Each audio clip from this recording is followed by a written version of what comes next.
have within us an innate guidance system that we can call our gut instinct or intuition. This is our internal GPS. When it comes to blocking this innate ability or resource, we can look at 5 different levels: cultural, family, education, work, and various distractions in leisure. In the Western world, we exist in a paradigm where materialism, science, and the objective world is generally trusted, whereas the inner, subjective world is mostly discounted and distrusted.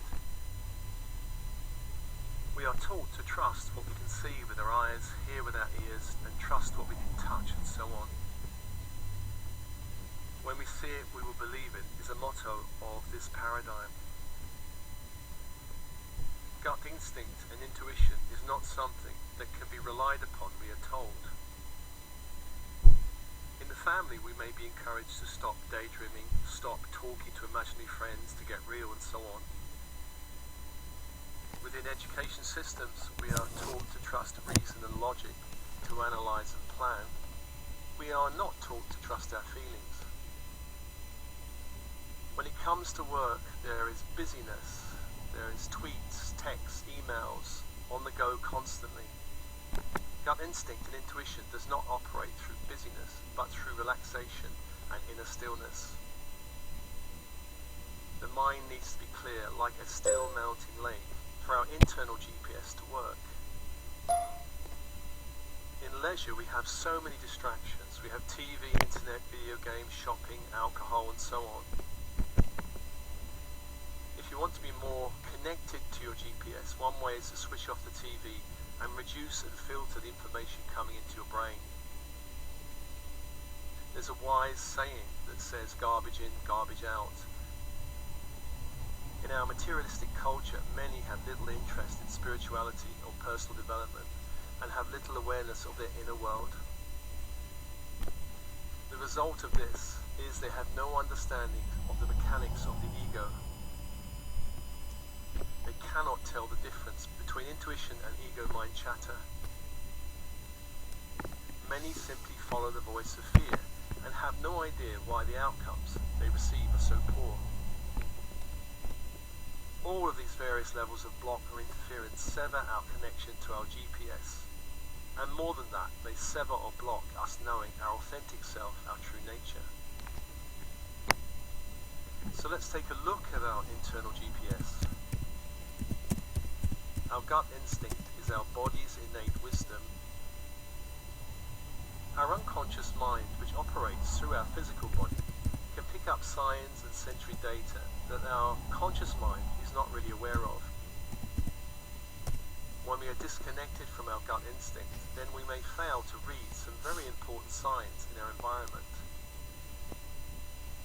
For example, in the 2004 tsunami that created great devastation and killed over 230,000 people around the Indian Ocean, many tribal people were able to read the signs and thus move to higher ground. It was noted that relatively few animals were also killed in this disaster.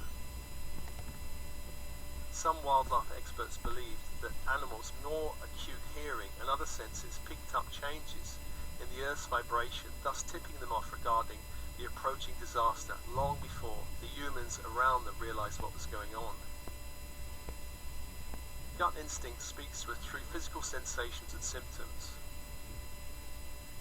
According to Judith Orloff, a Los Angeles psychiatrist, positive signs can come through a sense of warmth, an ability to breathe more easily, a wave of goosebumps, tingles or fluttery sensations, a sense of relaxation in the body, perhaps the gut and shoulders.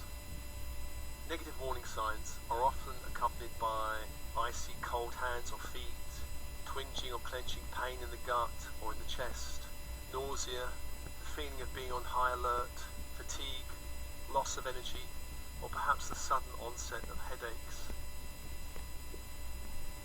Ronald Alexander, PhD, a psychologist, mindfulness expert, and director of the Open Mind Training Institute in Santa Monica, California, tells of a story of traveling in India where he decides not to get into a cab because of a burning sensation in his gut.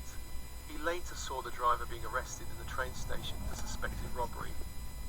He says he typically feels impulses in his chest or stomach warning him. On one occasion during a stay in northern Italy, I went for a long walk and a climb in the hilly and mountainous Pre-Alps region. I was not really dressed for going too far. I was not wearing proper climbing shoes, for instance. After about an hour, I felt I'd gone far enough and realized that the way down was not that easy. Also, I noticed the sun was starting to go down over the distant peaks. I was not sure how I'd gotten this far and had no idea how to get down. So I meditated and calmed my conscious mind that was beginning to panic. I invoked my body wisdom and decided to trust my gut instinct to show me the way. As I started the descent, each step was guided by either a feeling of warmth and expansion or a sense of flatness. Trusting my body, I was guided to descend through a mini waterfall, which at the time felt crazy to my conscious mind. But I trusted the impulse and climbed down through the waterfall. And actually, the climb down was much easier than I thought. I somehow also managed to avoid getting wet. Gut instinct is different from intuition. With gut instinct, we are being led through the body centered in the lower three energy centers, the base, sacral and solar plexus. Intuition, on the other hand, is felt through the higher centers, the heart, the throat, the third eye and crown. Intuition involves a creative partnership between the conscious, unconscious and higher conscious minds. Intuition can help us make better choices in life. It can guide us towards greater happiness, success, awakening, and so on. Intuition does not simply rely on the unconscious mind picking up data in the environment. It relies on information coming through the higher mind that is aware of possibilities, opportunities, and challenges that await in our future timeline. To give an example of intuition from my own life, when I was working at Alternatives, a not-for-profit company based in central London, we received a phone call in the office. My colleague took the call. He called out across the room saying, "Has anyone heard of an author called Eckhart Tolle?" And this was before he was really known in the UK. I had such a strong impulse, I just said, "Just book him." We agreed on the spot to put him on for a talk. The talk, which happened 4 to 5 months later, was a sellout of around 900 people, with 400 people being turned away at the door. Following the success of this talk, Alternatives put him on for a workshop, which was the best attending workshop to date then, with over 1,000 people in attendance. Now, of course, Eckhart Tolle is a household name. Our ancestors knew the importance of gut instinct and also of intuition. For thousands of years, shamans, priestesses used their psychic abilities to help their communities. Often these abilities meant the difference between life and death. If you're a tribal medicine man or woman and you could not divine the nearest food source for your tribe, then the tribe starved and you're out of a job.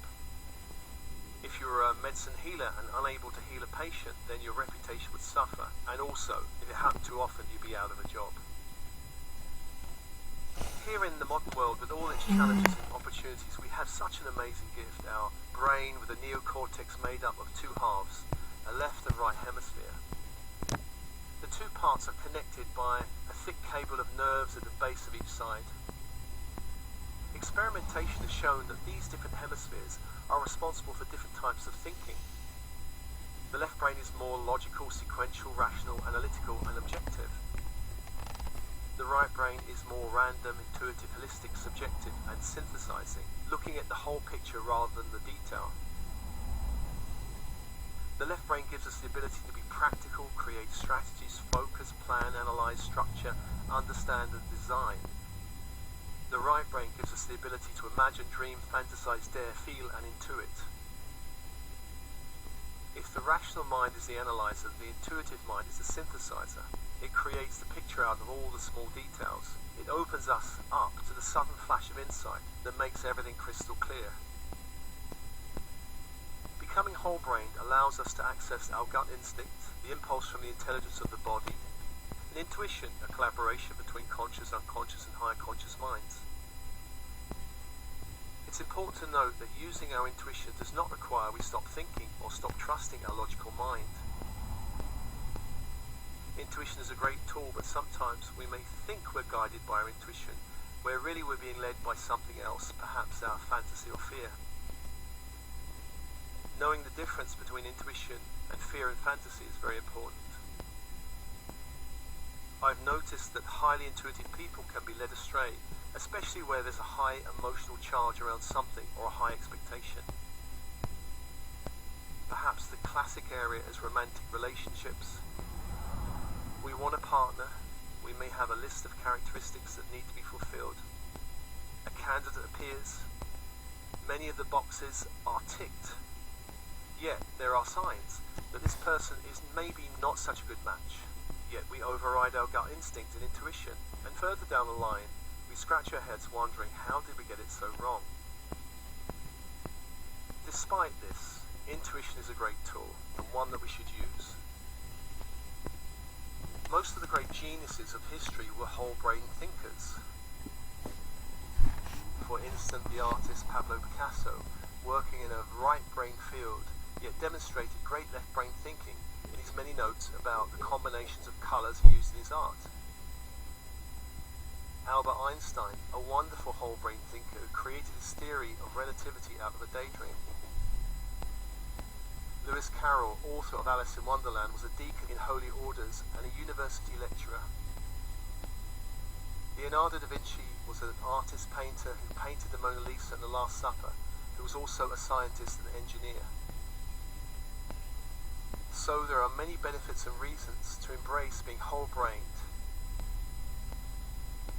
to embrace our innate genius, which can help us in any chosen endeavour.